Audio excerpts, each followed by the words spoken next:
my dear friends, welcome back to my channel. So today is unfortunately, but also fortunately, a very gloomy day here in central Pennsylvania. So it is the perfect day to stay inside and do some crafting. So I thought I'm going to finally film this video that I've been wanting to get out for a couple weeks now, ever since I posted the flip through of my latest personal creative junk journal.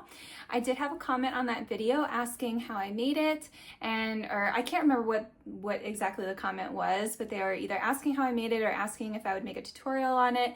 It's so similar to some of the other journals that I've made and posted tutorials on, but then I was like, well, this is a little bit different because it's cardboard, and maybe some people will want to know how they can use cardboard boxes in different ways to make a journal, because I know we all have cardboard boxes laying around, or maybe that's just me, but I have tons of cardboard boxes in my house. So I became really obsessed with the idea of making journals with cardboard, and this was the first one that I made. This is my little mini art journal, and I just use this to kind of play around and throw some paint on. Sometimes if I just have some extra paint on a paintbrush, I'll open up to a random page and just slap on the extra paint, and it makes these really cool, beautiful pages to look at.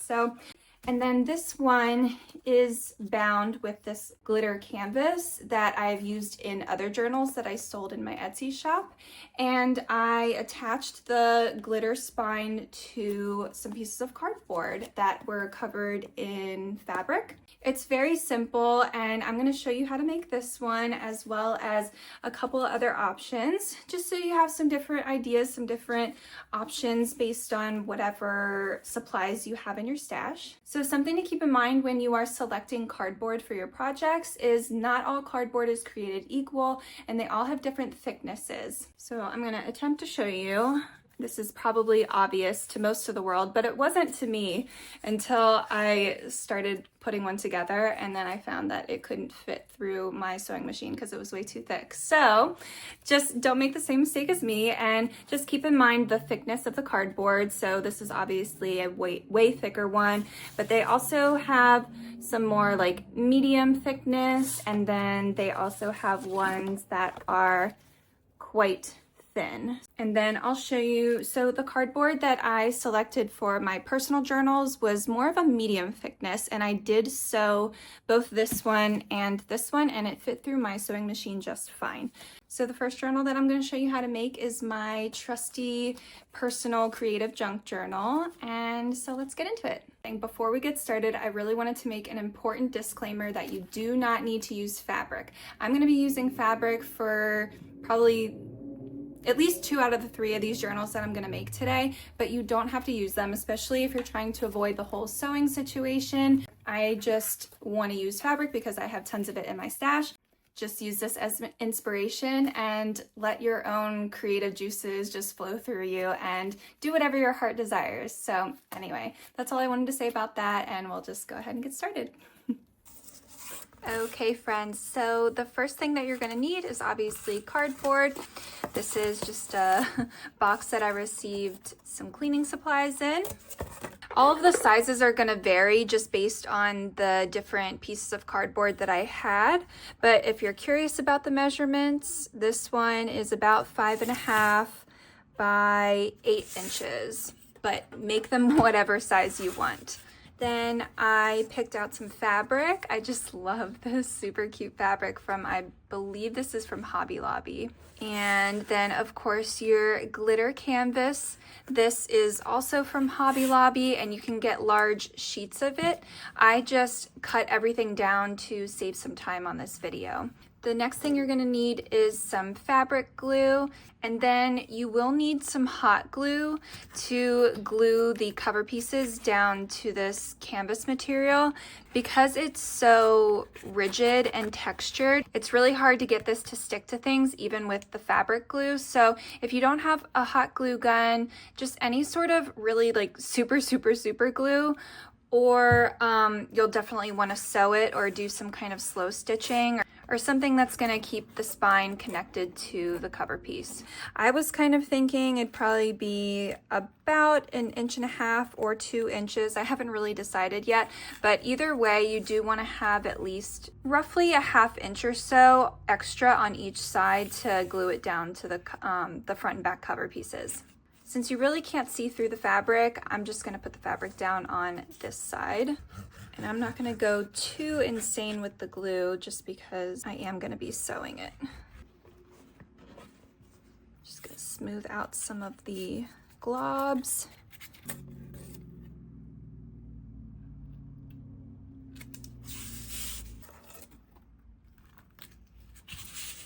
And you don't need to worry about leaving any extra fabric around the edges, at least for the style of journal that I'm gonna make, because I'm literally just gonna trim all the way around the edges. Now you could leave extra room and then fold your edges of fabric over and then cover these back pieces with some cardstock or some other fabric, but I'm just making this really super simple and I'm showing you exactly what I did on my own personal journal.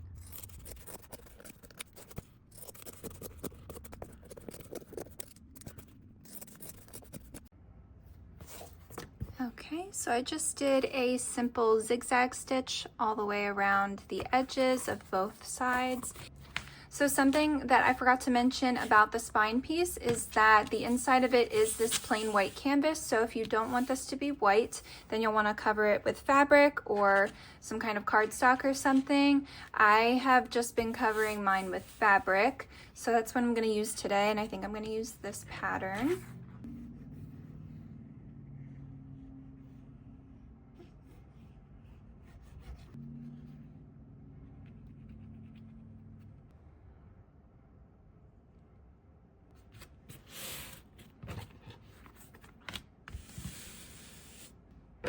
And as I did with the cover pieces, just trimming all the way around the edges.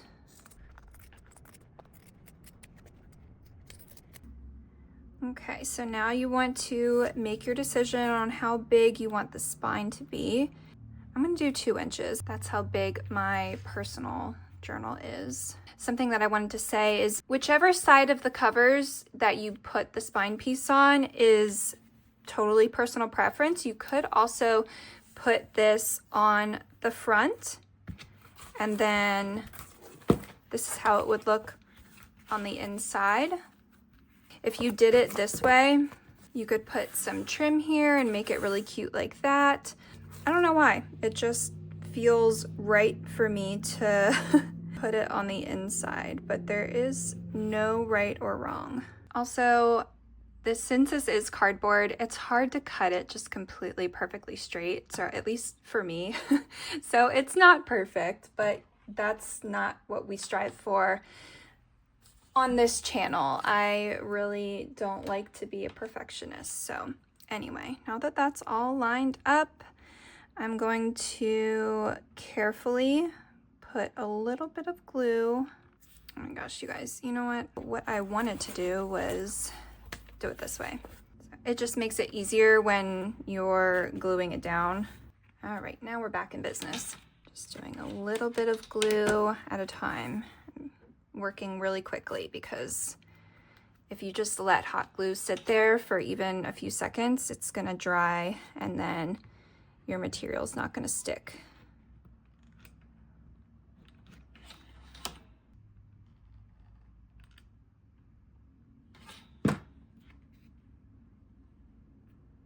Just since this is all in place now, I can kind of move this around, and I kind of have to because my hot glue gun doesn't have a very long cord, so it's hard for me to get it to reach.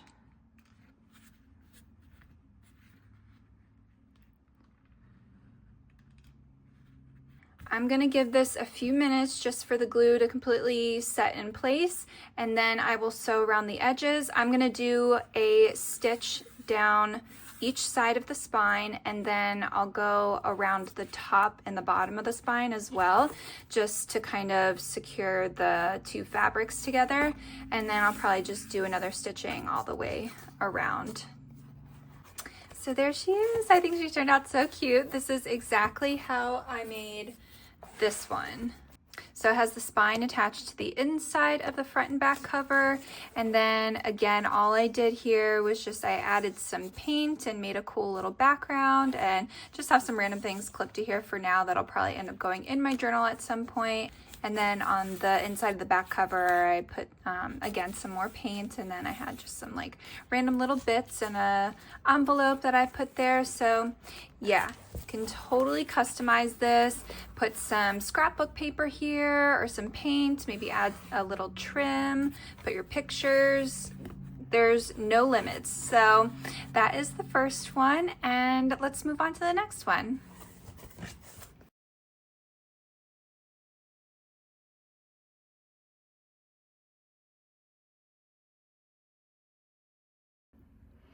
Okay, so I was not at all preparing to be on camera just now, but full disclosure, I just filmed an entire portion of this tutorial making the second journal, and it did not turn out at all the way that I was picturing.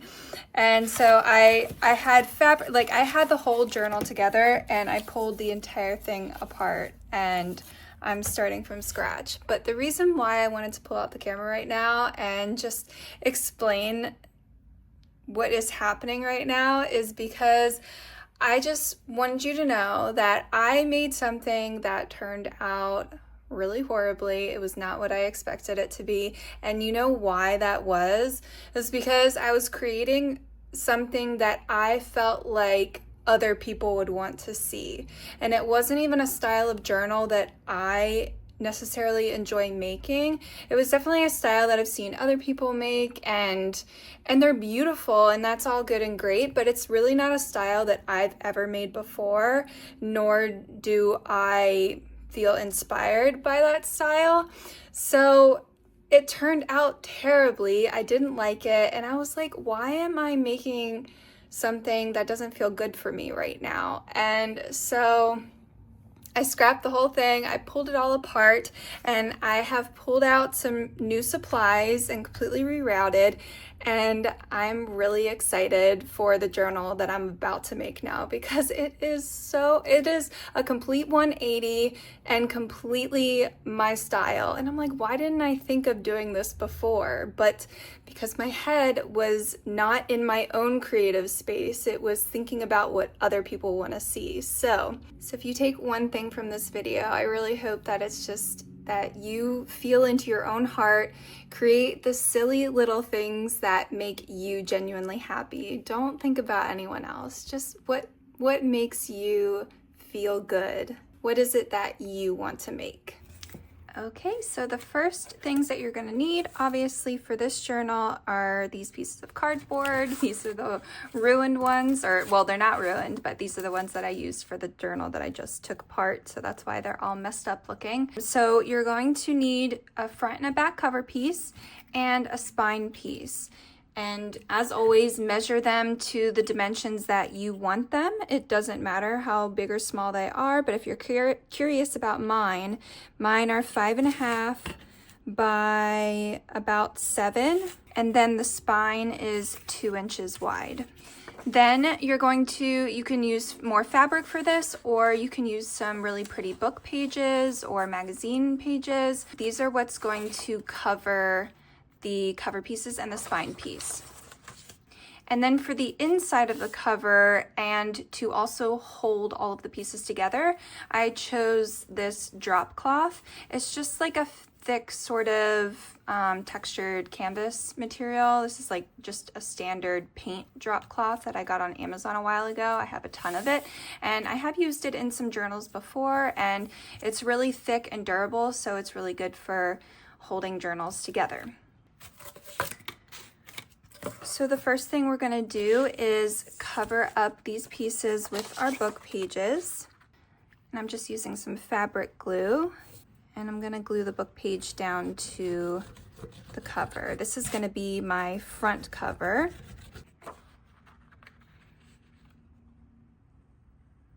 And I'm just kind of holding it up to the light to kind of see where it's sitting on the book page.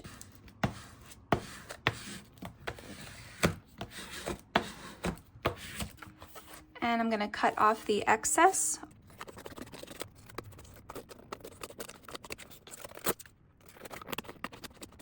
And I'm gonna do the same thing to the back cover. I just wanna have like the text for the back cover.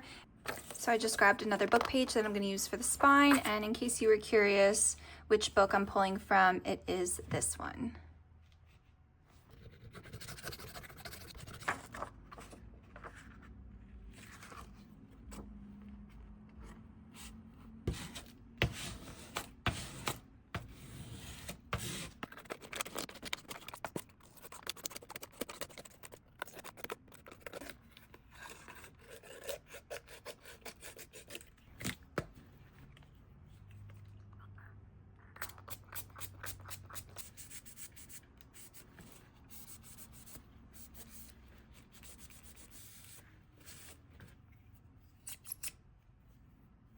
Okay, so this is the front and back cover with the spine piece all covered up.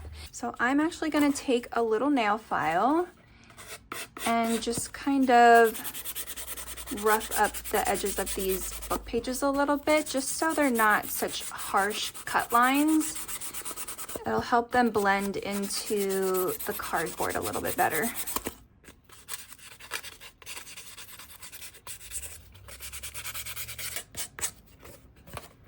And if you wanted to cover up the cardboard completely along the border, you would just want to leave some room around your book page, and then you can actually fold the book page over. But as I've said before, I just like the look of the exposed cardboard. And then I'm gonna do a little bit extra. Just do like a little bit of distress ink around the edges. This will kind of just help the book page blend in with the cardboard a little bit. Okay, so at this point, we can grab our drop cloth or whatever thick fabric you're gonna be using. I'm gonna lay this down, and then these are actually just gonna get glued right on top of it. And before I started filming, I did go ahead and cut this piece of fabric to the exact size that I wanted it. And I want it to kind of like be frayed around the edges and kind of have that messy border. But if you don't like that, then obviously glue your cover to the material, and then when you're done, you can just go around and cut around the border and cut the excess off. But I'm going to leave that because I like how that looks.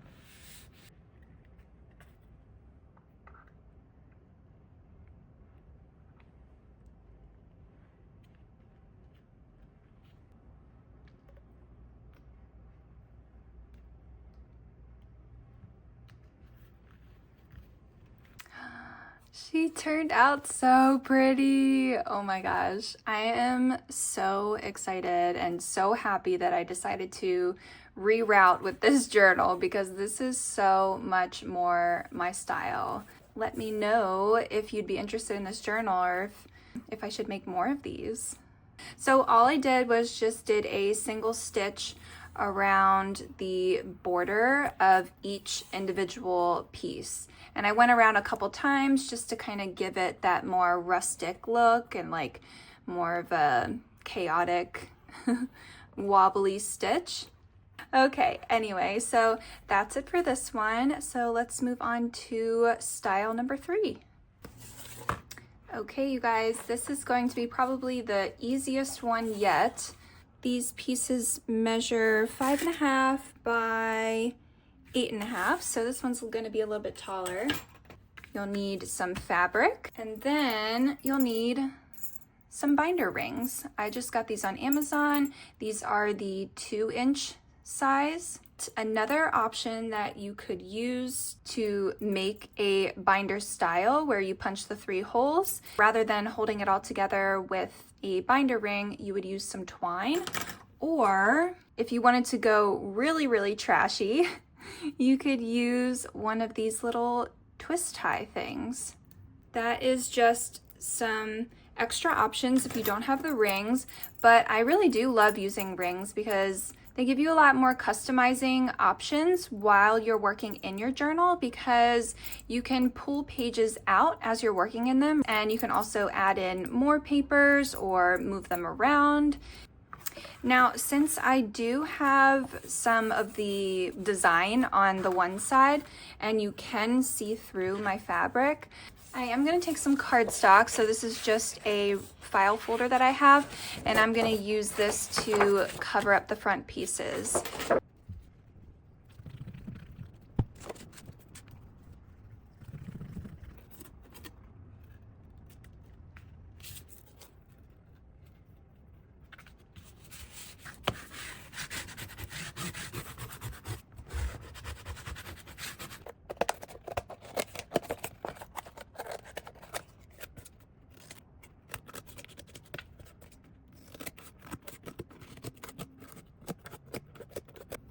Now I am going to go over these edges just a little bit with the nail file again and some Distress ink. I'll just make everything blend together a little bit better.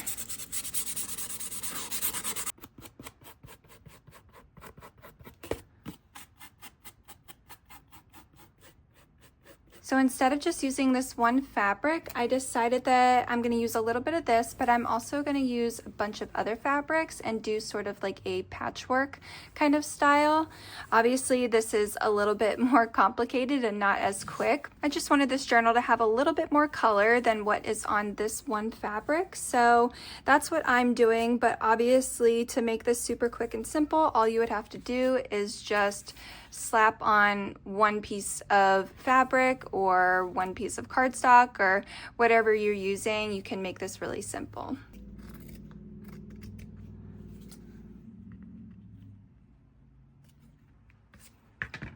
I don't really have a plan of action here. I'm just being kind of random, cutting off little pieces here and there.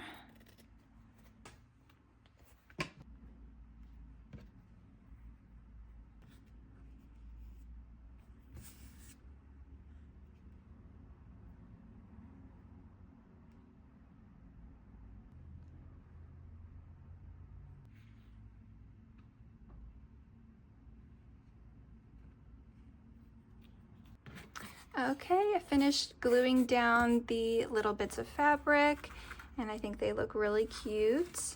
And I made sure that they hang over the edges just a little bit. That way I can just cut them off and get a nice clean line.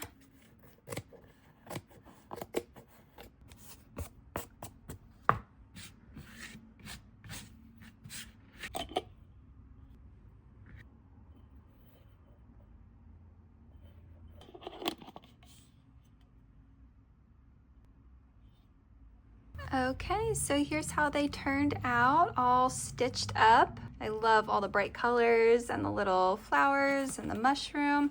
I think I'm gonna make this one the front cover because I really love that little mushroom there. I took a piece of paper and just measured it to be the same height as the covers. Take some clips to keep it in place. I haven't tested it out if you can use just like a regular hole punch. I don't want to use this regular hole punch anyway because I am going to, when I punch the holes in the cover, I'm going to insert an eyelet in all 3 of the holes. This hole is too big for the eyelets. So I am going to use my crocodile, and maybe I should mark where I want the holes first. So I'm just going to eyeball this. Let's say that's about the center.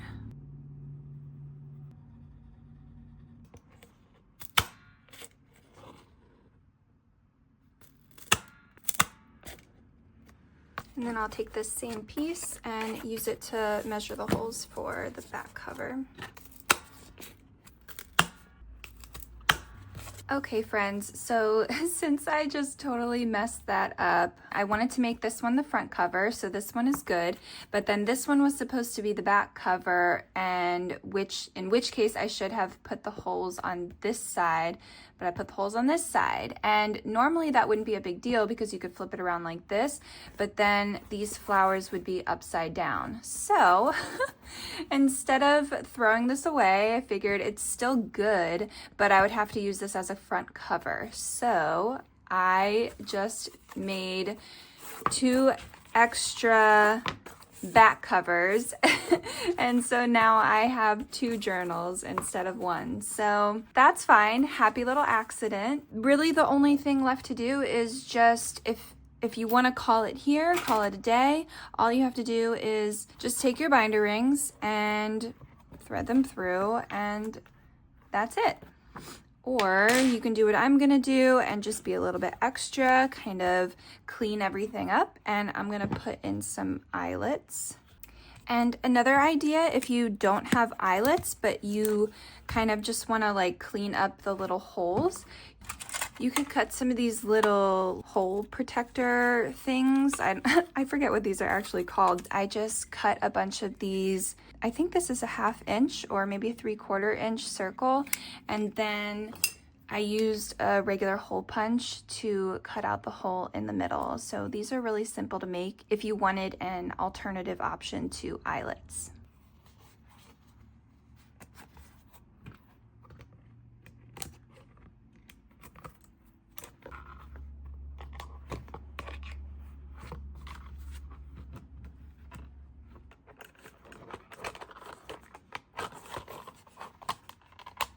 So that is it for the ring-bound journals.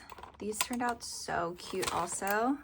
Again, if you're interested in one of these journals, I may just go ahead and fill them up with some papers and sell them in my shop. We'll see what I have time for, but let me know if you're definitely interested. You can comment below and I will definitely get started on some of these.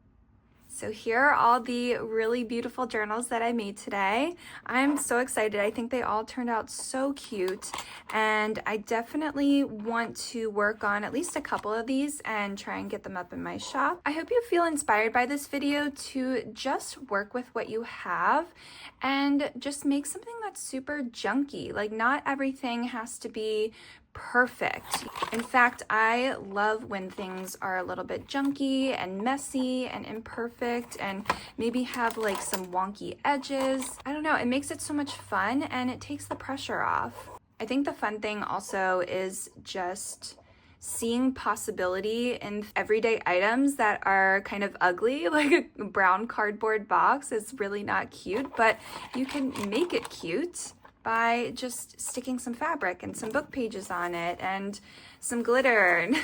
Anyway, I'm rambling on, but I'm really excited about how these turned out. Let me know which one is your favorite and if you plan on making a journal like this or if you already have a journal like this that you're using. And yeah, I hope you're having a really good day, and I am sending you so much love and big hugs, and I'll see you soon in another video. Bye!